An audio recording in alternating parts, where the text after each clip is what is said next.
What's good, sports fans? Are you ready to elevate your live entertainment experience? Well, let me introduce you to SeatGeek, an amazing platform that connects you to your favorite events while saving you money. With SeatGeek, you can easily find tickets for sports games, concerts, and so much more, all in one place. The interface is user-friendly, making it simple to browse and compare prices. And one of the best features is the interactive seating chart. You can see exactly where you'll be sitting and how much you'll be spending, ensuring you get the best value for your money. But here's the best part. Check this out. By using my promo code, ChalkItUpSports, you can enjoy a one-time $20 discount on your first SeatGeek order. That's right, $20 off your first SeatGeek order. Imagine catching that thrilling game or concert without breaking the bank. It's a win-win situation. Plus, you'll be a part of a community of fans who eat, sleep, and breathe live events just as much as you do. So what are you waiting for?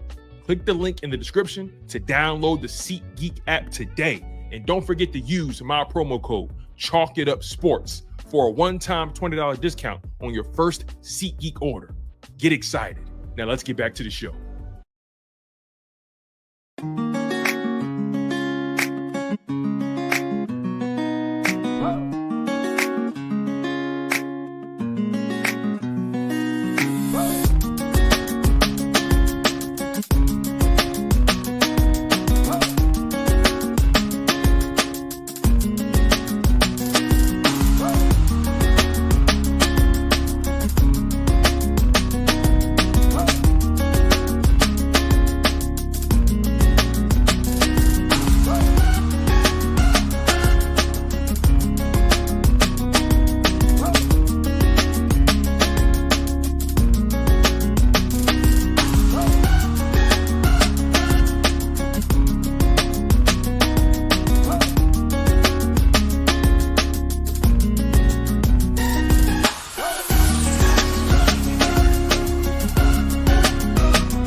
What's good? What's good? What's good? This is your boy, Tone DeShields II. You guys are locked in on your special dose, a Philadelphia 76ers dose of Chalk It Up Sports, where no matter if we win or if we lose, we just got to charge it to the game.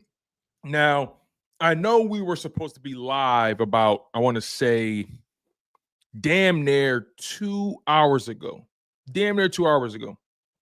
I was going through my own fair share of connectivity issues, and I'm going through some technical difficulties on my side, so I had to kind of get creative in how we deliver this product to you guys. I had to get creative in how this show will reach you guys. So I appreciate you for being patient.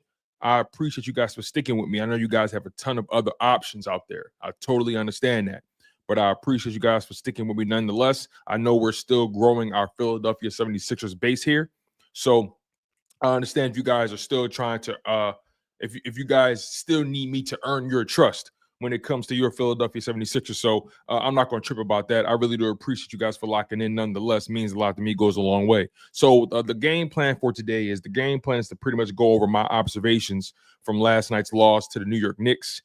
It was an entertaining game up to a point. It was a competitive game up to a point. I do give the Philadelphia 76ers credit for continuing to battle.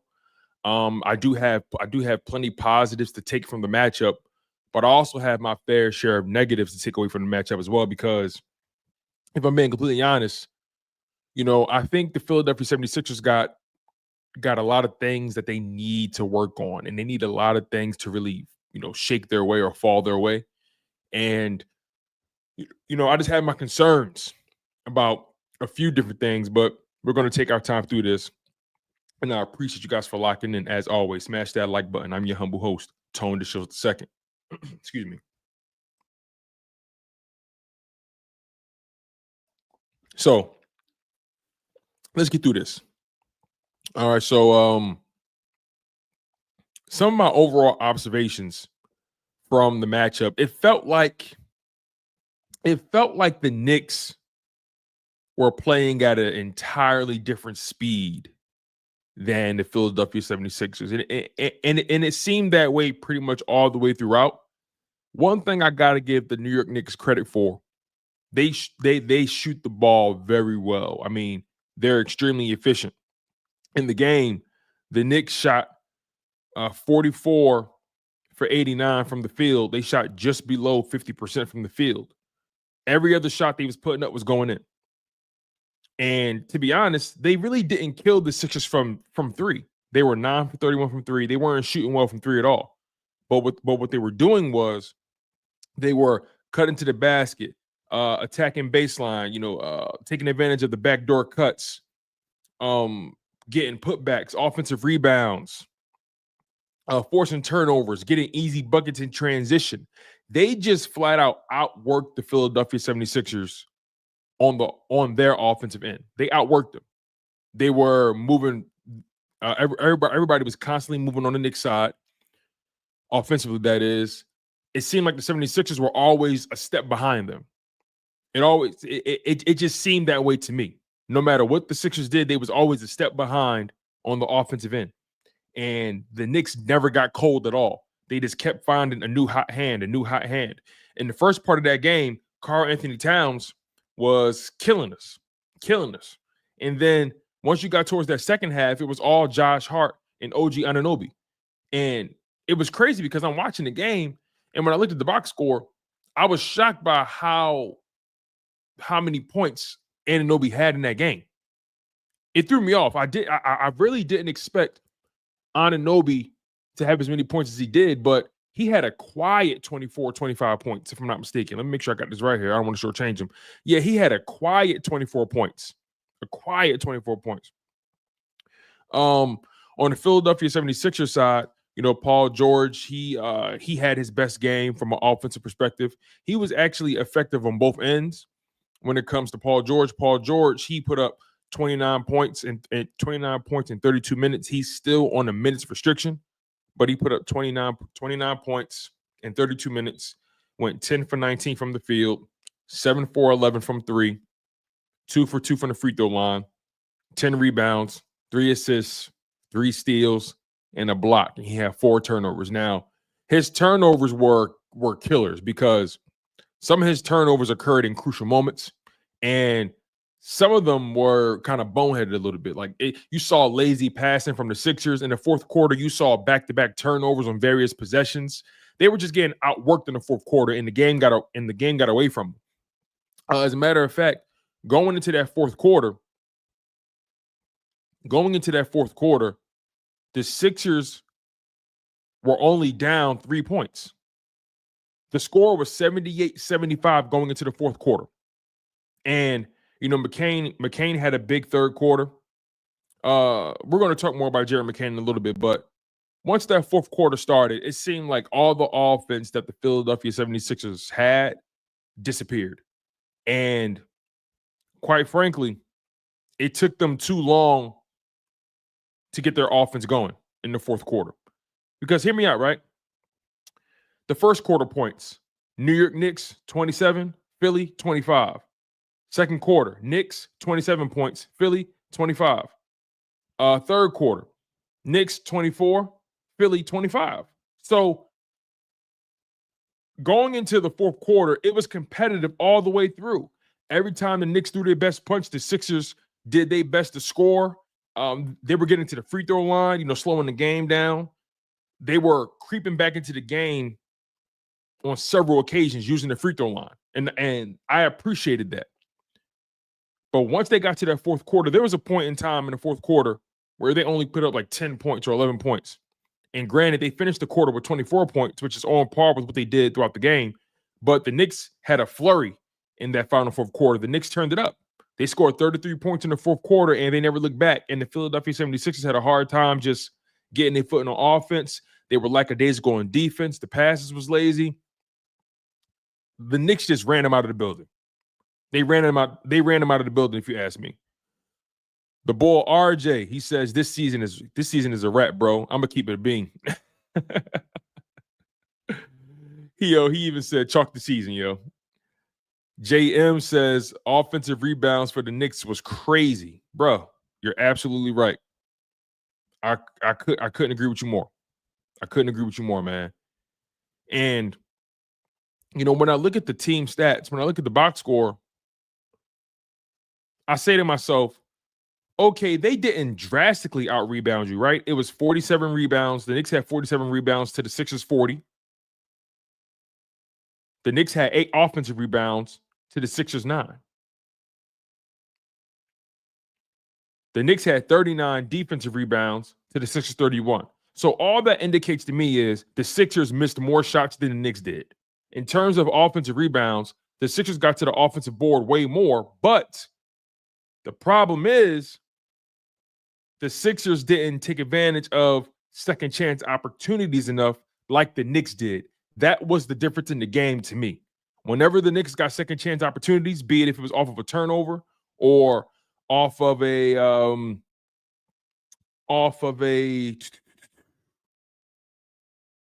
offensive rebound, I feel like the Knicks took more advantage of that. Now, granted, they both teams turned the ball over in equal amount of times, and the Knicks only benefited.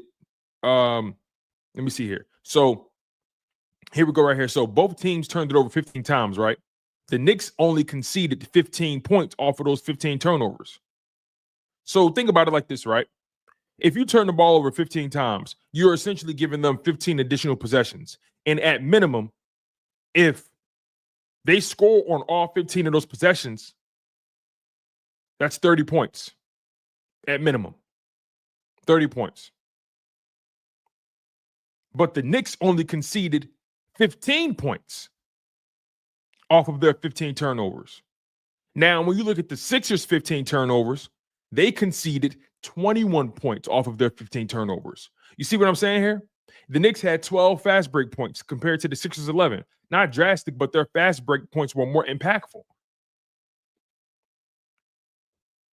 The Knicks had 54 points in the paint. The Sixers had 30. So when you put it in perspective, you see that, quite frankly, the Sixers got outworked. They got outworked. Their interior defense was awful. They did a great job drawing Yabusele, drawing Andre Drummond, and drawing Joel Embiid away from the rim on defense. The Knicks did a hell of a job doing that, therefore making it easy for them to get easy cuts, easy lanes to the basket. And honestly, I just felt like defense was lackluster. Defense was lackluster, especially in the fourth quarter. You know, again, I was content with quarters 1 through 3. But the way they came out in that fourth quarter was just flat out awful. Flat out awful. And honestly, the third quarter almost got away from them.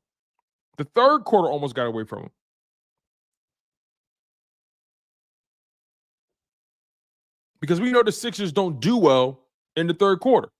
But they kept fighting. And they went into the fourth quarter only down by 3 points. Here's my thing, right? Let's talk about Joel Embiid. Right? It was his debut, his first game back, his first time playing basketball since the Olympics. And he was clearly not in game shape. Clearly. Which leads to me that what was he doing when he wasn't playing in the games? The Sixers kept saying, the organization just kept saying, hey, he's ramping up. I'm under the impression that man was really hurt and he wasn't ramping up for nothing. Now, granted, I will say this, though. He does look slimmer. Embiid does look slimmer. He looks like he lost that weight. He looks like he lost a lot of weight, I'm going to be honest. But he was just dragging up and down the court. In that first quarter, Embiid only played the first 5 minutes. He played the first 5 minutes and then he went to the bench. Then he went back to the locker room. They had ice on his knee. He looked sluggish. I mean, again, his first game back, you can tell he's going to have to feel his way back to the game. He didn't make any shots in the first quarter or the first half. I mean, it was honestly all Paul George in that first quarter. It was all Paul George. And you know, Karl Anthony Towns was just taking it to him. He was taking it to him. And again, Embiid is not in game shape right now. He's not. And it's going to take several games for him to get his win back. I didn't expect Embiid to come out and be lethal. I didn't expect him to be that dominant. I didn't, because I knew he didn't play. But I did expect him to shoot a little better. I did expect him to be a little bit more aggressive in the paint. There was a point in that game where Joel Embiid was purposely avoiding attacking the paint. He was purposely avoiding attacking the paint. He was just hanging around and floating around the perimeter, taking threes, taking mid-range shots. And that wasn't a good sign to me in that game. When I saw him perpetually hanging around the perimeter, I was like, okay, he does not have it. He does not have it. He played 26 minutes, went 2 for 11 from the field, 1 for 5 from deep, 8 for 8 from the free throw line, 3 rebounds, 5 assists, 1 block, 2 turnovers, 13 points. I appreciate him trying to get to the free throw line, trying to generate some kind of scoring, trying to get himself into any kind of rhythm, trying to slow the game down so he can kind of catch his breath. I do appreciate him trying to get to the rim in that way. And he drew a lot of fouls. You can tell that he still has that knack. And he was finding open guys. He did have 5 assists, which is not a bad number for a center. But from a scoring perspective, he just didn't have it. It seemed like he was having a hard time trying to find his rhythm. He was having a hard time trying to find his spots. The Knicks did a good job really double teaming him in various situations. Every time he touched the ball, they would try to trap him or try to simulate a double team and force the ball out of his hands. So I think in those situations, the Sixers got to do a better job at moving around. They got to cut more. Like, there were so many moments in that game where I'm saying to myself, will somebody fucking move? Will somebody help somebody? Too often I saw guys just standing in one spot. Move, cut, set a screen, do something. Do something. Overall though, like, it's going to be hard. It's going to be really hard to judge this team without Maxey, with Embiid looking the way he's looking. It's going to be really hard to judge this team right now. It's really hard because I don't know if and when we will get a fully functional Joel Embiid. We're not going to see Maxey for at least the next 2 to 3 weeks, maybe more, with a strained hamstring. Paul George looks like he's starting to find his rhythm. Had a great shooting night. Jared McCain, I got to give that young brother some love. And again, I will never ever lie to you guys. I will never shy away from the things I've said about Jared McCain in private and in public. Quite frankly, when we drafted Jared McCain, I wasn't a fan of the move. I felt like we needed a bigger player, a taller player, a player with more size, more length. And on top of that, I wasn't a fan of the off the court extracurriculars, the TikTok stuff. Look, I'll be 30 this year. I'm going to be 30 this year. I'm not into the TikTok, dances and all the. I'm not into that.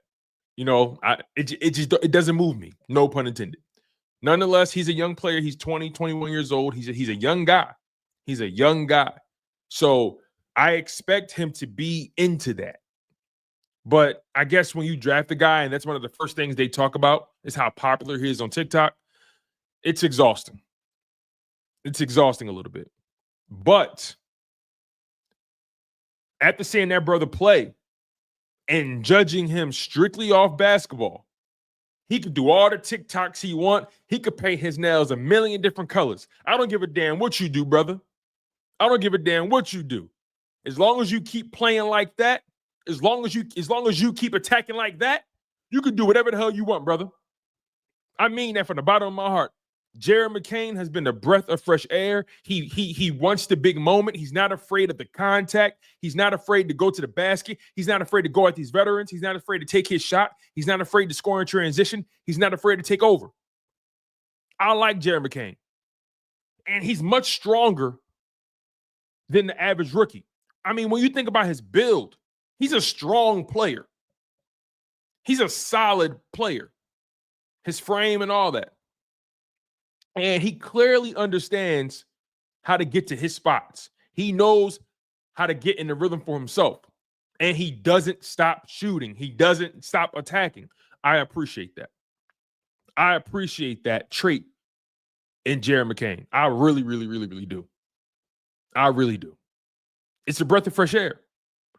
I'm of the mindset Jared McCain needs to get some starting minutes. He needs to start. Now, granted, he played more minutes than Kyle Lowry, but he's better than Kyle Lowry. He's better in every way. He's better.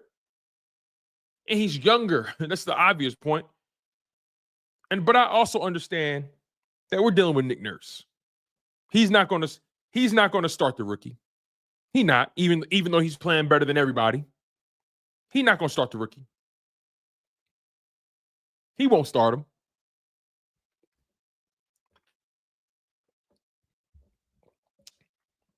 And my thing is, your clear problem is your ability to generate consistent offense. Jared McCain has shown an ability that he can give you offense. In that game last night, Jared McCain, let me make sure I got this right here, because I want to give Jared McCain his flowers. He is a hooper. Jared McCain played 30 minutes last night. He put up 23 points, 7 for 16 from the field, 4 for 10 from the 3-point line, 5 for 5 from the free throw line, 3 rebounds, 2 assists, 2 turnovers. He was a +3 in the plus minus category. Did you guys know that out of all the players that played last night, Jared McCain was the only player in the positives on the plus minus? He was the only player in the positives. There was a point in the game when Jared McCain was +12 when he was on the floor, or the Sixers were +12 when he was on the floor. He was the only player in the positives in that game. Jared McCain was the second best player for the Sixers.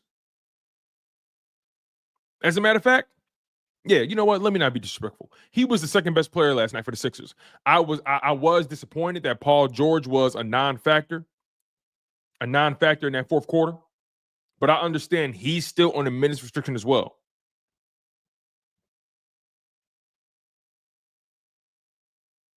Philly 007 says Josh Harris charges the fans way too much money to watch a mediocre team.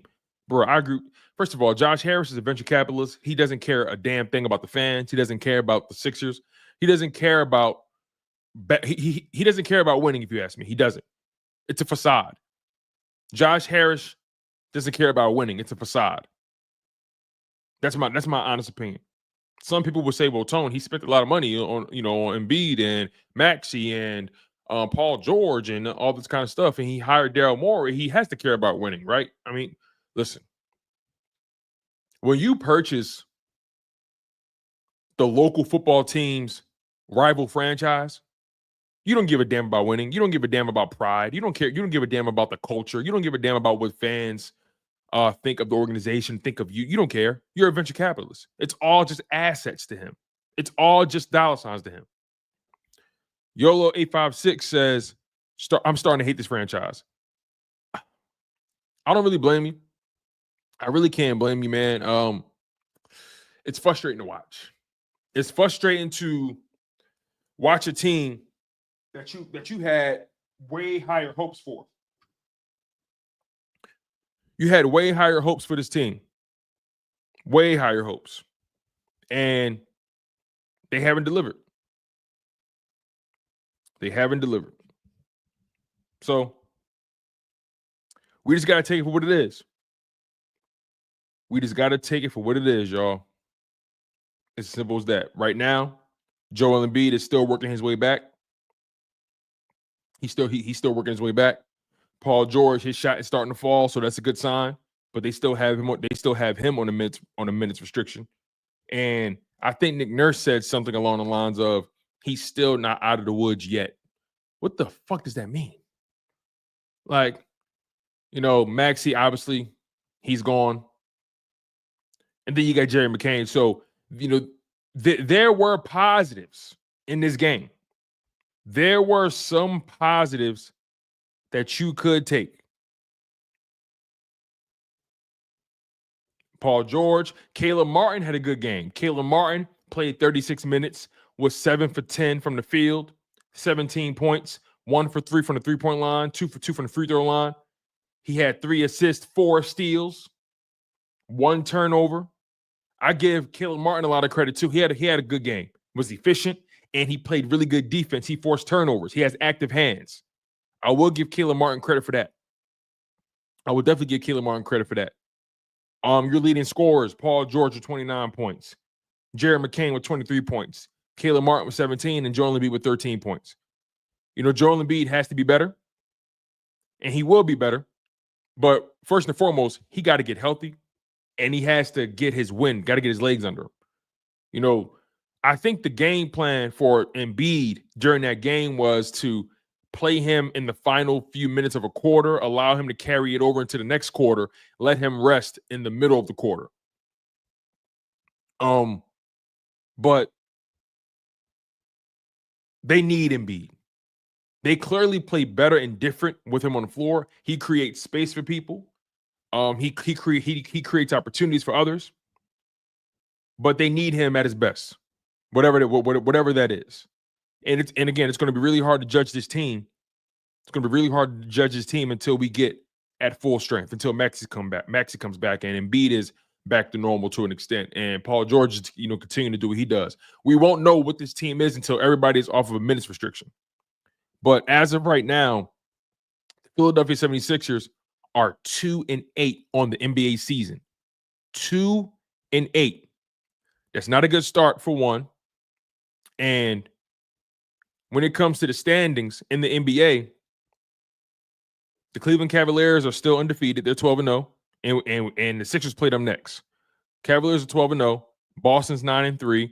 The Magic is 6-6. The Knicks are 5-5. The Pacers are 5-5. Brooklyn Nets are 5-6. The Detroit Pistons are 5-7. The Atlanta Hawks, who are the 8th seed, are 5-7. Miami is 4-6 at the 9th spot. The 10th spot belongs to the Chicago Bulls, who are 4-7.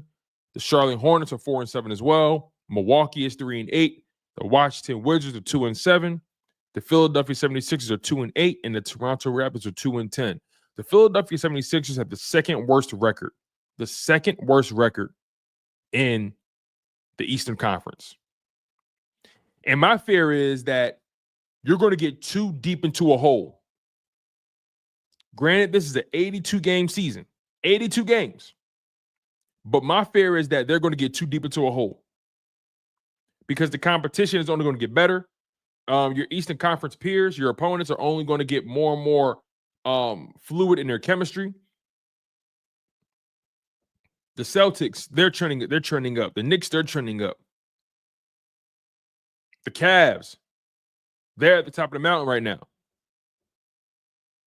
But the Sixers, the Bucks, two teams that had higher aspirations, made big free agent acquisitions, big trades, still can't get out of their own way, struggling to finish games, struggling to sustain consistent offense, struggling to play consistent defense or quality defense, dealing with injury.